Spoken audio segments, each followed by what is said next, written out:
Hey guys, I'm back with Bryan's point of view. We're just gonna get straight into that. On the final day of school for us seniors, I had heard Nicole and Noah arguing about her pictures on Instagram. Apparently, she looked too sexy and had to try harder to be ugly, as if she could ever be ugly. Noah had her pinned against a locker and he started kissing her. She was awkwardly trying to get him to go away, and I couldn't help but intervene. I pulled Noah away and Nicole gasped for air. She had fingerprints around her neck, but she quickly moved her hair to cover them. "What do you think you're doing, man?" Noah yelled, shoving me backwards past Nicole. I stand defiantly, glaring at Noah. I'm taller than him now, being 6'5". Noah's only 6'2", and he still glared at me like he could beat me in a fight. Just because I don't punch them or fight them back doesn't mean I'm weak, and he's forgetting that. I glanced at Nicole, who was extremely short, only being about 5 feet tall. She looked up between the two of us and asked quietly, "Can you two not?" It was cute, and I didn't want to fight Noah, but if he was going to lay his hands on her, I'd have to. Noah glared down at her and snapped, "Well, maybe we could if he didn't try to get with you every time I turned around." Nicole flinches. Don't talk to her like that. I instinctively push her behind me, and she moves reluctantly. She doesn't come back around, so she must be peering her from behind me, or she left. "If I ever hear you talk to her like that again, I will take your vocal cords and I will turn them into a guitar. I will then give it to my friend to play. Got it?" I don't have a friend who plays guitar, but that would have to do. Whatever. Noah rolls his eyes and brushes past Nicole and me, and she stares after him. I watch him go too before turning to her. She just looks up at me. "I'm sorry," I said after a while. She looked like she didn't know whether or not to be happy or sad. She glanced away, looking back down the hallway where Noah had gone. I figured this would be it. She would never want to talk to me again. I'm the problem in their relationship, and she's not ready for it to end. Finally, she looks up at me again.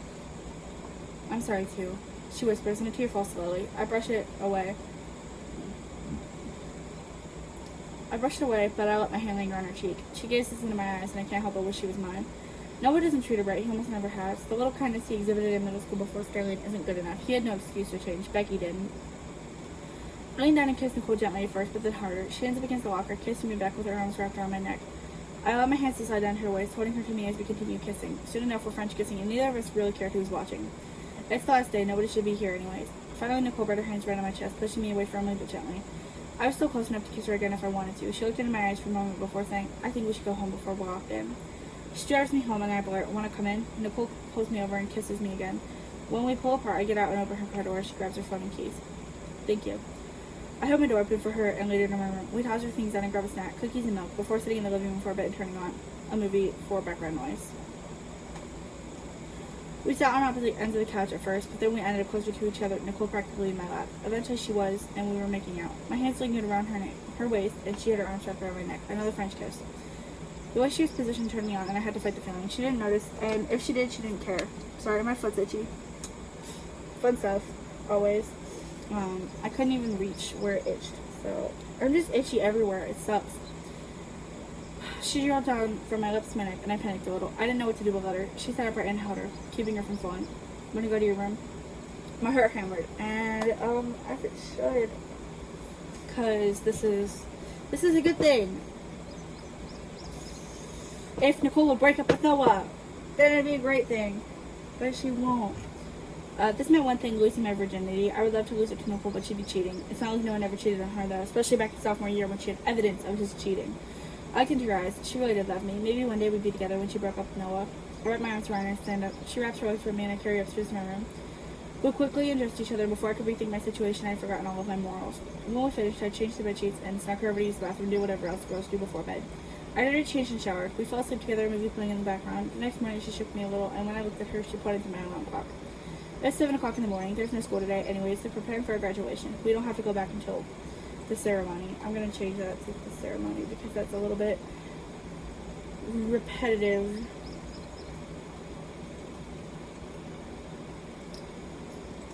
I sit up and stretch, looking over her. "I'm sorry, we must have fallen asleep." She nods, getting closer to me. She lays me down again and rests her head on my chest. I wrap my arm around her. "I slept with a guy's girlfriend. I allowed her to cheat on someone. I can't even use the excuse that he cheats on her because two wrongs don't make a right." As if reading my mind, Nicole mumbled softly, "It's an eye for an eye. Bryan, it was good. I enjoyed it. Thank you." I toyed with her hand and stood up at my ceiling. She put her side over mine. I felt the urge to behave like I did last night. My mom would most likely be home. So would everyone else. Bryan doesn't leave until 8. We can't do that again, ever. Not while she's with Noah, at least. After some time of laying together, I snickered downstairs and put out the door, kissing her goodbye. When we pulled apart, she looked into my eyes. Her eyes looked bright and alive, something they hadn't in quite some time. I was happy to see that she looked alive again. The life in her had gone out a couple years ago. I started to make Nicole, the one I'd known since kindergarten. "Bryan, I have to tell you something, but I don't know how to say it. I've loved you since kindergarten. Back then I didn't know what those feelings were. I was just a kid. But we grew up together. We went to the same schools and became friends. Our bond has changed back and forth over time, and I wish we could have made it official between us. I mean, look at you. You're probably the most handsome man I've ever met, and I think I'm really pretty too. We would have had beautiful kids. But unfortunately, I fell into a trap with Noah. I promise you, though, if I ever cut out my relationship with him, I will come back for you. I love you and I always have. I probably always will. Oh God, I'm rambling. I think about you a lot when I'm with him, and alone. I have you in my mind more than I should. I just love you. I just love you, not love you. I just love you and wish I would have seen the signs sooner. I wish I would have said yes to you sooner. I'm sorry. She kissed me again, gently and sadly. I never wanted to let her go, but I had to. I watched as she drove away, being quizzed by Mom when I went back into the house. She told me I needed to move on, as if Nicole was someone I could move on from. I went upstairs and pulled off a notebook. I could squeeze in another note. Nicole, I'm sorry I continue to write these letters I'll most likely never give you. I love you and I wanted you to know that you were my first love, my first kiss, my first time. You are such an incredible person. I love everything about you. I knew I loved you when you defended that caterpillar, which became a moth, back in kindergarten. I remember those times we played house together, how you were the mom and I was the dad, well, sort of. I will always cherish our time we've had together, and I wish we had more. Unfortunately, I suppose God's plan wasn't to keep us together. My mom says I need to move on. I've been hung up on you since kindergarten. If she ever met you, though, she will tell me to keep pushing, keep reaching to the goal I've always had, and that's to be yours. See, I can't even use that phrase to express it because I've always been yours. I just need to make you mine. My mom told me I should put myself out there. I'm good looking and will one day be successful and whatever, but I don't want to be out there. I don't want to go on dates and find someone new. I've never felt this way about anyone, and I would love it if we could express our love in public. I wish Noah was never part of the equation because it's he who stole my chance. Maybe you thought, maybe you should, maybe you shouldn't. But I feel like you ought to know that Noah and I were once good friends. I'm sure you had noticed, so you would have noticed the personality change around Skyline and you. What he doesn't know, though, is that you don't need someone to be mean to impress you. You're not interested in power or anything like that. You want someone like you, someone quiet and reserved and not problematic. I know because I've watched you throughout our entire school careers. I know almost everything there is to know about you. I love you and I always will. Love, Bryan. I need to be a man that'll write me love letters. But let's be real here. Love letters are the sweetest, cutest thing ever. I would love a love letter. It actually has to have meaning behind it. But if I knew you and you wrote me a love letter, one, I would keep it forever. And two, you would probably have a higher chance of dating me. Because, like, I've always wanted a handwritten love letter.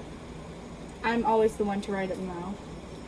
Like, every time I write a love letter, I can't get one in return. It's kind of sad.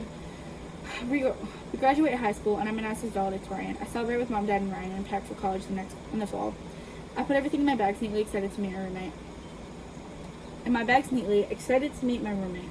I haven't met him officially, but I heard he's Mexican and plays guitar in a high school rock band. He's going to study business, so we'd probably see each other quite often. I found notebooks of letters.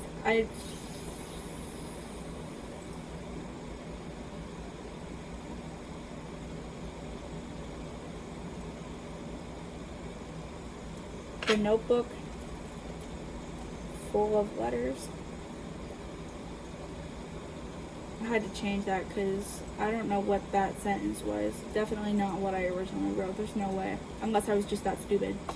I'd flip the last page and there's no more room to write. I tucked it under my arm as I packed my car. I'd be driving to the college and needed to get there as soon as possible. I stopped at Nicole's house and told me and opened it. He had gray eyes, a bit darker than hers, but you could see that they looked alike.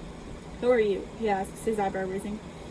I cleared my throat. I'm Bryan. Bryan Reed. Nice to meet you, sir. I extended my hand and he took it cautiously. I'd like to speak to Nicole if that's possible. He nods. I'll get her for you. He closes the door and I take a step back. Eventually Nicole opens the door. Sorry, I just got back from a date with Noah. She smiles at me. No, you don't get to have dates with him. Don't worry about it. I smile back. So what did you need? She's 18 now. That's kind of creepy. She's 18 now. Happy birthday. Happy late birthday, I mean. I texted it to you, but it never went through. Nicole nods. Oh, it's okay. Don't worry about it. I also came by to give you this. I hold up my book full of everything I've ever written for her. What is it? She asks, clearly suspicious of how old it looks. It's used a bit, but I think you'll like it. She takes it from me and turns it over in her hands. She opens it and immediately recognizes the smell of handwriting. She flips through a few of the pages. I had been writing notes to you for a while. I figured you might want them. She nods, tears coming into her eyes. I'll read them later. She pulls me in for a hug. Thank you. I hold her close, squeezing her gently, her body fit against mine like a puzzle piece. She pulls away and wipes her eyes. Thank you. I nod. She holds it up again, flipping through the dated notes and letters, and I catch something on her finger. What's that? I ask, and she holds up her hand. It's an engagement ring. My heart drops. Noah proposed. Isn't it gorgeous? No, it's not. My heart feels like it's closing, and I want to yell that it's not. It looks fake, and she deserves something more. I want to scream and punch someone. I want to punch Noah. I want to hurt him. I want to kill him. That's selfish. She must love him if she said yes. I take a deep breath and nod. It is. She excited again. I love it. He's going to become a construction worker. He'll make a lot of money, you know. I'm quitting my jobs. He said he'd take good care of me and the kids. Kids? Well, yeah, I want kids Monday. She has an entire future plan, and I'm not in it. I'll never be a part of the plan. Said I'm not. Right, yeah, me too. Kids are fun and stuff. I forced a smile, biting my lip to keep from crying. Yeah, I should go. I'll see you around. Nicole puts me in for another hug, and I try my best not to cry. This is horrible. Why couldn't I have just had balls before Armadillo? Why couldn't I have asked her out? Why did I have to give her away? I pulled away before the tears could show, and she said something was wrong. Bryan? She called after me as I rushed back to my car. Bryan, what's wrong? She tried following me, but I was already in the car and pulling out of the driveway before she could make it down the stairs. I bit back the tears for the first few minutes, but then let them flow. I pull over into an empty lot and punch the steering wheel, ugly crying. Poor Bryan. Next is Noah's. I kind of hope he dies in the next point of view. To be so real with you guys.